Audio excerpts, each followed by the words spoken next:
Welcome back to my channel. My name is Marisa Kazem, and today I'm going to be setting up my second journal for 2022 with you guys. So first of all, I just want to say I'm sorry that this video is so late. I feel like you guys would have expected this video sooner and you'd be expecting me to show my Princess July theme right now. And just going to quickly say, it is 2 days until July starts and I haven't done anything in this journal yet for July, which is kind of stressful. I'm gonna have to try and paint a princess theme as fast as I've ever done, but I'm gonna try and do that this week and hopefully post my video by the end of this week. So I'm sorry that it's late and I'm sorry that this video is late too. I just got really lost in painting this month, and when I was planning all of this, I didn't think it would take me that long to paint a bunch of mushrooms. So I've decided to do a fairy mushroom theme and make it kind of magical because I thought it would go really well with all of my Disney princess themes, but I just don't know what happened. The week went by in a blink and I now had 19 hours of footage that I had to edit and trim down to 29 minutes, and I really don't know what happened. So I'm sorry you guys have to watch such a long video, and I'm sorry the video is so late, and I'm sorry my July princess theme is gonna be late. It's just a whole month and mess of being late, but I hope you guys still enjoy the artwork anyway. So like I said, I'm gonna do a fairy mushroom theme this month, and I know you're probably wondering if I wanted to do a fairy theme, why didn't I just do Tinkerbell since I'm doing Disney princesses? And the reason I'm not doing Tinkerbell at the moment is because I would really love to do a Tinkerbell monthly theme at some point. I know she's not a Disney princess, so I won't be doing her this year, but I would really like to do that at some point, so I thought I'd reserve the front of this journal for just a generic, pretty mushroom fairy theme. Although there is one spread in this setup that is dedicated to Disney princesses, and I'm pretty sure that's the main reason this whole setup took me so long. So I hope you guys like it when you see it. It's not even a productive spread at all. It's literally just a piece of artwork for fun. And that's probably why this took me forever, but it was worth it. I had a vision in my head and I created it on the page and I loved it. So I hope you guys will like it too. But yeah, so for the front of this journal, this first page, I just wanted to create a fairy house. I only painted 2 fairy houses in this setup, so it's this one and one at the very end, and I really loved how it turned out. It just made me think of little pixie fairies living inside these giant mushrooms, and I don't know, I just thought it looked really pretty, and I tried something different. With the flowers in the background, I didn't outline them in pen first, I just went straight in with the watercolor over the pencil, and I really liked it. It created a much softer look for the background because I think it would have been way too harsh if I outlined it in pen first. But yeah, and I love how the colors looked on that page. It just looked so pretty. So this next spread is my future log, and I decided to make it a little bit simpler than last time. Last time I added a content planning section, and I kind of forgot that it was even there 2 months into the year, so I decided not to include it and just have some nice mushroom illustrations instead. And I really loved how this spread turned out.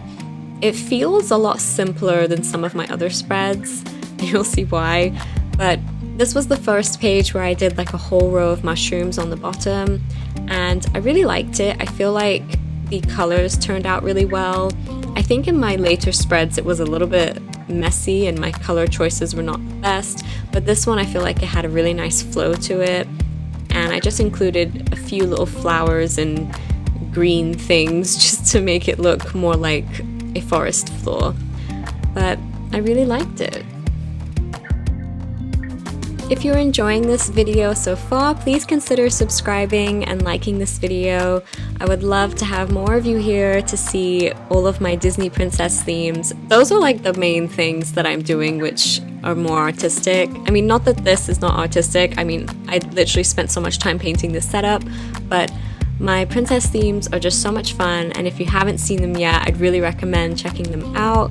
And definitely subscribing if you want to see more watercolor and more artwork. I'm technically still a beginner bullet journaler and a beginner with watercolor, so if you want to watch me fumble along my way to figure out how to use watercolor like I've been doing for the past 6 months, then join the family. It's a lot of fun on this channel. I don't post as often as I'd like, but I do a lot of work for each video, so I hope you guys like it, and I hope you guys enjoy just watching me struggle. I made a post the other week or other day, I've literally lost track of time, sorry, but I made a post asking what else you guys would like to see on my channel, and someone did say a tutorial, so I was thinking of trying to do a tutorial hopefully this month of how I use watercolor on bullet journal paper, because I know in these videos I literally don't explain anything. It's kind of just like a time lapse, and the reason I don't explain anything is because some of my paintings take me an hour or 2 hours, and if I were to explain everything, these videos would be like 4 or 5 hours long. So I would love to do like a video dedicated to just painting on bullet journal paper and actually explaining each step and what I do, because painting on watercolor paper is very different to bullet journal paper. So I do hope to do that for you guys later this month or in August, whenever I get the time to, because like I said, I don't explain anything in these videos, and I think it would be helpful. One thing I can say though is that for all of these paintings in this setup, I basically started with the lightest color for each section. So like the orange part of that mushroom, I went with a pale orange to begin with, and then I started with a darker orange around the edges, and then I added more water to blend it and make it look more ombre, and that kind of makes it look like there are shadows on the mushrooms. So that's what I tried to do, and I hope that kind of helps in a way. So anyway, this is the monster artwork that I decided to put in my bullet journal, which technically I feel like I should have done this on like an actual piece of watercolor paper and turned into a proper piece of artwork, but for whatever reason I decided to go ahead and put it in my bullet journal. So let me just briefly explain what I'm doing. So I went through every princess movie and picked out poses of each princess that I liked, and I used tracing paper or transfer paper to transfer the images to my journal. And the reason I did this instead of sketching was so that I could just get the size and proportions down very quickly. I did not want to spend hours and hours sketching this. As you can see here, I had to fill in a lot of the other details on my own. Having like all of the princesses laid out was not enough to get it how I wanted, because I didn't want to paint them in their normal outfits. I wanted to turn them into fairies, because since this is a fairy theme, but I wanted it to go with my princess themes for the year, I decided to turn every single Disney princess into a fairy. And I altered their outfits, and I had to make them pose in certain ways. So I hope you guys like this. This took me about 4 days to film, and I know it may not look like that much, but when you have to switch between like a million different colors and you have to get all of the outfits to look correct, it really does take a while. And this spread just took me forever, but I'm so proud of it. It's one of the paintings I am most proud of, especially because I kind of had to plan this all on my own. Like I didn't have a reference photo for how the layout was going to be. I just used different images of the princesses that I liked, and I had to Photoshop them together as well to get poses that I wanted, and it just took a really long time. But so yeah, right now I'm outlining, and I actually outlined them in a 003 Pigma Micron. if you've noticed, these drawings are incredibly small, and in some of my other setups, I have drawn the princess, but I've left their faces blank because the faces are so small that I don't feel confident to do it. But for this spread, I really wanted them to have their faces drawn in, and it was very, very difficult, especially for Aurora and Cinderella. They have such small faces compared to all the other Disney princesses, and I practically couldn't even draw their lips. Like, I tried and it ended up just being filled in with black ink. So yeah, this was difficult, but this was really fun, turning every princess into a fairy. And I also liked it because it kind of summarizes all my themes for the year. And yeah, I just thought it would look really cute. Also, I know with Rapunzel, her having her hair down kind of doesn't make sense. If she had wings coming out of her back and she had her really long hair down, you'd probably think it'd be really difficult for her to fly. But I also thought it'd be difficult for her to fly if she had that massive thick braid down her back too. Like, where are her wings gonna go if that braid is down her back? Whereas if she had her hair down, her hair can kind of like be separated around the wings so she could fly. So that's kind of why I decided to leave her hair down. Also because I just love Rapunzel with her hair down. And if you guys have seen Tangled the series on Disney Plus, first you have to watch Tangled Before Happy Ever After or Before Ever After. It's basically a 1-hour movie with a different animation style, and it shows how Rapunzel's hair grows back, and then in the series she has her hair back for almost the entire time. And I know that may sound like an absolute nightmare and that it doesn't match the story, but it does. Rapunzel really does have her hair grow back, and it actually makes sense, and it was amazing. But even though she wears her hair in a braid most of the time, she does actually have it down when she needs it. So for this scene, I'm just pretending that she just needed to use her hair for something, and that's why it's down. Because if she has 70 feet of hair, but we shrink that to fairy size, that's still a lot of hair to carry around, and it would get caught on trees. But here it's fine, the ground is practically right beneath her, and she's just floating, so decided to keep her hair down. And I know you might also be wondering, why is Ariel still a mermaid but with wings? And that is because I decided to make her a merfairy. And I am not the first person to come up with this concept. If you've ever seen Barbie Mermaidia, that was a movie I grew up on, there are merfairies, and they're basically mermaids that can fly, and they have fairy wings.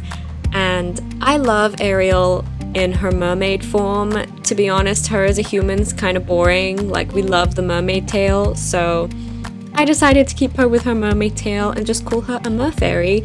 And that's why she's kind of sitting on this rock with this little pond, because in these fairy villages there would be water around, so she can live in both. She can kind of live in the ponds and rivers and also live in the mushrooms if she wanted to. So she kind of has the best of both worlds. But yeah, I really love this. I had to alter so many of their dresses, and for most of them I just shortened their dresses.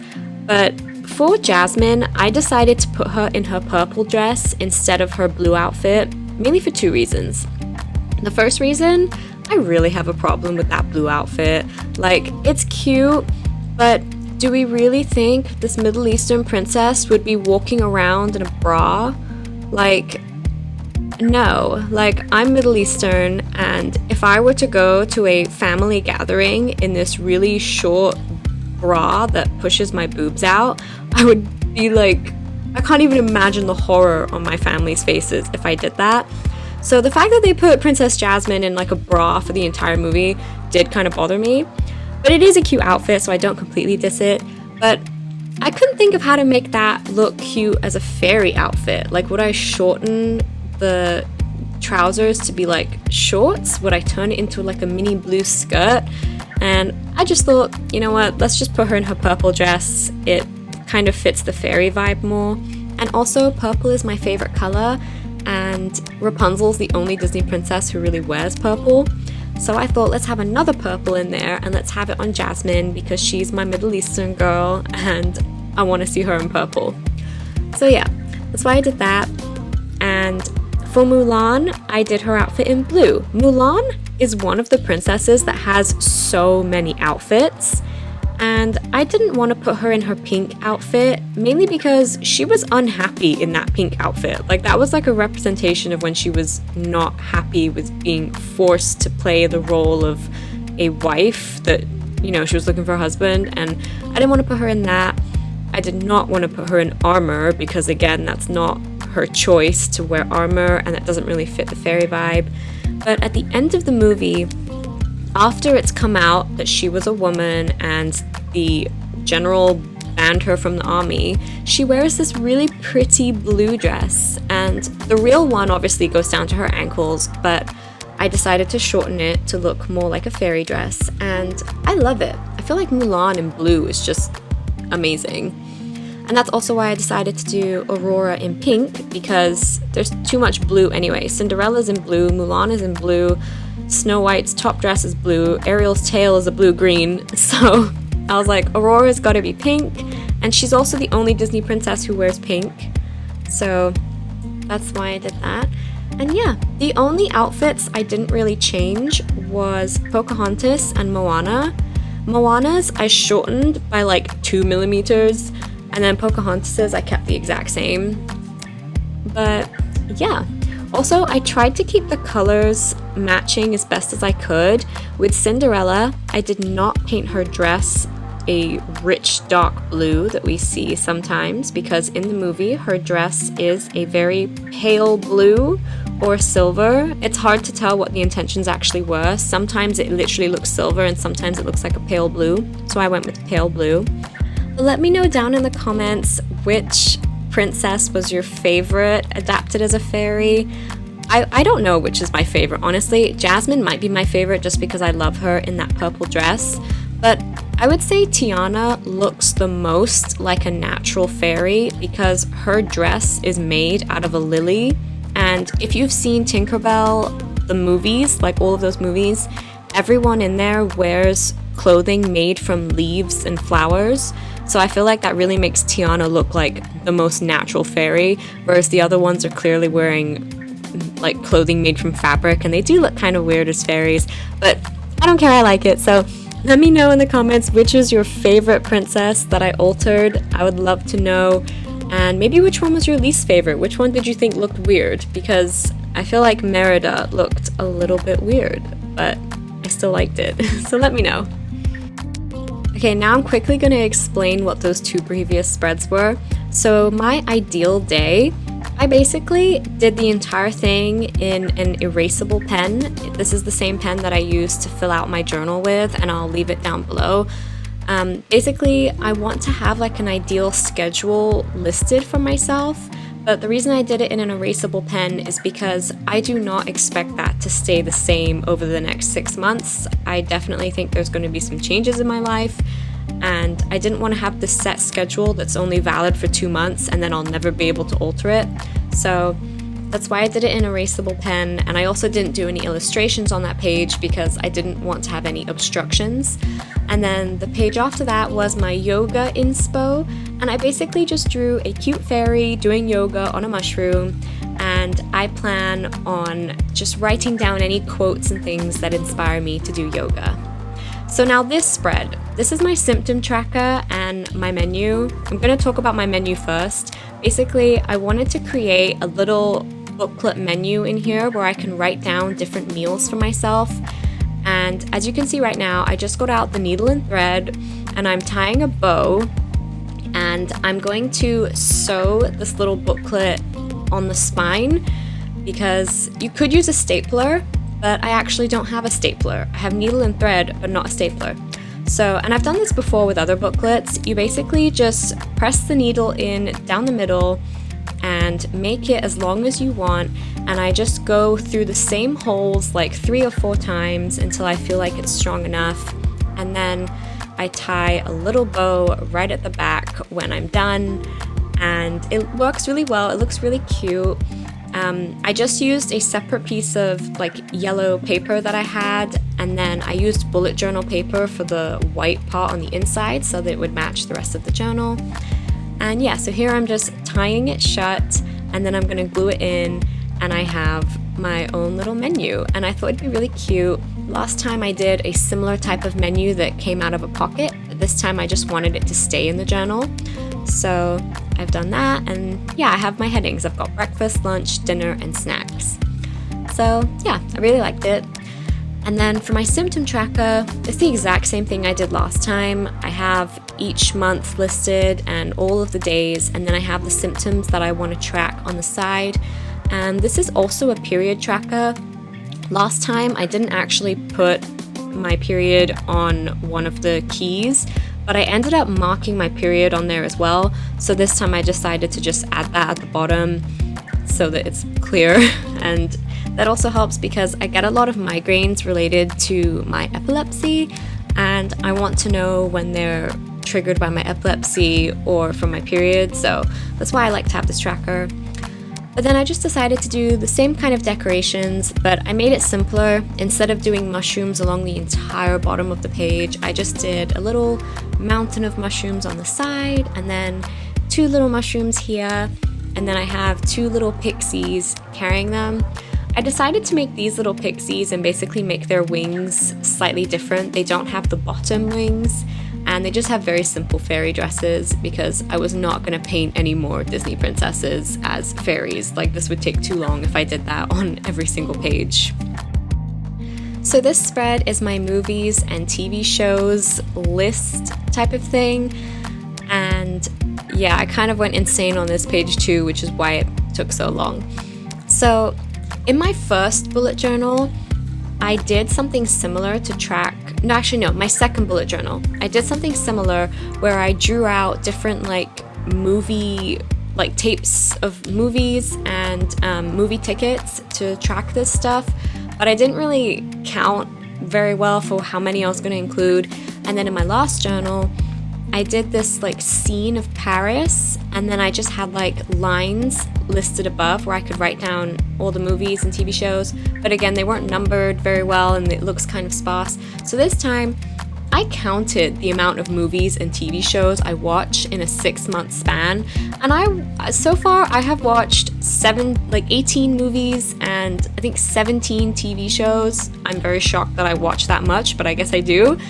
And so I made 20 petals for each side of the page, one side for movies, one side for TV shows, and basically this is supposed to be like in a fairy village, and whenever I watch a movie or a TV show, I can write it in on the petal. I have no idea why pixies would hang flower petals from vines. I have absolutely no idea, but I thought it would look cute, so that's why I did this. I wish I had a better explanation, but I don't. And I kind of just made them a very faded orange so that they don't stand out too much, but they still have some color, and I'm kind of hoping they look like flower petals. They do to me, so that's good enough. That's all that matters. And then I just did 3 little pixies kind of tending to the setup, and again, the mushrooms at the bottom. And I really loved how this spread turned out. It felt a lot more creative than my previous one with the Paris theme. I still really liked that, but this one just felt more like an overall setting, like this is where the fairies live, and for some reason they're hanging up flower petals. If you guys can think of a reason for why fairies would do this, leave a comment down below. I would love to know what your theories are. But yeah, and I just kind of did the same mushrooms, and I altered the colors a bit. I made that mushroom, those 2 right there, yellow, and I do think it looks kind of weird. I see why these are normally red, but I already had a red one on the very right, so I really wanted to add a yellow mushroom, and I feel like I should have drawn it differently, but it's fine. It doesn't matter, it's just a mushroom. And also, I am not being that accurate with these mushrooms at all. I am altering the design of them and the colors. I know that these are based off of real mushrooms, and I'm just kind of doing my own thing. I don't really care about the accuracy of these mushrooms. It's in a fairy village, so there could be mythical mushrooms there too. So if you, for whatever reason, care about mushrooms being represented accurately, I'm sorry that this spread does not do that, but it's okay. Technically, fairies don't exist, even though I still like to pretend that they do. So I'm just making this look however I want it to. Okay, and so for this spread, this is my reading log, and we are finally at the end. It's just my reading log and then this painting on the side, and that is the end of this setup. If you guys noticed, there's basically nothing too productive in this. I have a future log where I can plan any events and my ideal day. Those are mainly the most productive things I have in this setup. Otherwise, the rest of this is kind of all about just relaxing and like hobbies, like movies, TV shows, reading, and yoga and stuff. And that's kind of what I wanted for this journal. I feel like I've really overwhelmed myself a lot this past 6 months with trying to be productive every day. And obviously that is still the goal, but there's like a limit. There's only so much one person can take. And I just wanted to feel more magical when I open up this journal. And what I have noticed in myself for most of my life is the happier and the more magical my life feels, the more productive I am in general. Like, I don't need to like use spreads to force myself to be productive when I'm not naturally feeling it. But if I'm feeling happier, I just get more stuff done. So that's kind of what the focus of this journal is. I know it won't work for everyone, but I'm really hoping this will work for me. I'm so excited by the look of this journal, like the beginning of it. And yeah, I'm really excited to start using this one. I feel like my last journal kind of pressured me a little bit. Like, it didn't feel like it when I set it up, but as I was using it, I felt very pressured, and that's not what I want out of a bullet journal. I want something that makes me feel happy. So that's what this is about. And again, so this is my reading log, and I did the mushrooms at the bottom, but obviously I did a lot less because it's only half a page. And I decided to put all my books on a tree, and I thought it would look really cute, just like a little fairy tree. And it was kind of awkward to figure out how the books would lay on the tree, but I eventually figured it out, and I had 2 pixies on there as well. So I hope you guys like it. I'm so excited to fill in this reading tracker. In my current bullet journal, I set a goal for 15 books this year. Well, 15 books in the first 6 months, and I've read 19 books. So this time I've left a space for 18 books for the next half of the year, and I'm hoping I fill that up as well. But then on the side here, I just wanted to do another fairy village. Like, the rest of these mushrooms don't have any like doors or windows. The only one that did was the first 2 on the first spread, and then I wanted to kind of close it with the same type of painting. This painting is the exact same size as the first one, but it's like a different part of the fairy grounds. This one has sunflowers in the background, and there are different styles of mushrooms, and they're on little grass hills. This one, I think I did look up a reference for the shape of the mushrooms, but I kind of altered it myself, and then I just kind of had to figure out how I wanted these hills to look. And this one took a while to sketch. I spent way too long sketching it, but I love how it turned out. And I don't really have that many brown mushrooms in this entire setup. The only brown mushroom I really had was the one that Belle and Snow White were sitting on. And so I thought for this one, because the flowers were so bright, it would look really nice if I went with these brown mushrooms. And I really loved it. I almost painted them red. Like, I was really gonna paint them red, but the 2 red mushrooms on the reading log spread were so vibrant that I really didn't want to have it red again on that little painting. So anyway, we are about to get into the flip through, and first of all, I just want to thank you guys so much for watching this video and supporting my content. Please leave a comment down below of either a sparkle emoji or a mushroom if you are still watching. I hope you guys really enjoyed this setup and enjoyed how long this took me, and I promise my next video will come as soon as I can get it out. Anyway, thank you guys so much for watching, and I'll see you in the next one.